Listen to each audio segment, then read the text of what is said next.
Hello friends, Tamil செய்திகளை தெரிஞ்சுக்க Tamil spicy சேனலை சப்ஸ்கிரைப் பண்ணுங்க. நாடாளுமன்ற மக்களவையில் மத்திய அரசுக்கு எதிராக நம்பிக்கையில்லா தீர்மானத்தை கொண்டு வந்தாங்க. அதன் மீதான விவாதமும் வாக்கெடுப்பும் நடந்துச்சு. இதில் நம்பிக்கையில்லா தீர்மானம் படு தோல்வி அடைஞ்சிச்சு. இந்நிலையில இந்த வாக்கெடுப்புல மொத்தம் 451 உறுப்பினர்கள் இருந்தாங்க. மத்திய அரசுக்கு எதிராக 126 உறுப்பினர்களும் அதுக்கு ஆதரவா 325 உறுப்பினர்களும் வாக்களிச்சிருக்காங்க. இந்நிலையில அதிமுகவானது நாங்கள் கண்டிப்பாக பாஜகவுக்கு சப்போர்ட் பண்ண மாட்டோம், எதிராக தான் செயல்படுவோம் அப்படின்னு சொல்லிட்டு அவங்களும் பாஜகவுக்கு ஆதரவு தெரிவிச்சிருக்காங்க.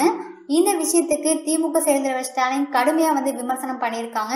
ஸ்டாலின் ட்விட்டர்ல என்ன சொல்லியிருக்காங்கன்னா, மத்திய அரசானது தமிழகத்துக்கு நீட் தேர்வு, ஜிஎஸ்டி, இந்தி திணிப்பு இந்த மாதிரி நிறைய விஷயங்களை கொண்டு வந்திருக்காங்க. இந்நிலையில அதிமுகவானது பாஜகவுக்கு எதிராக தான் செயல்படுவோம் அப்படின்னு சொல்லிட்டு ஆனால் வாக்கெடுப்புல பாஜகவுக்கு ஆதரவு தெரிவிச்சிருக்காங்க.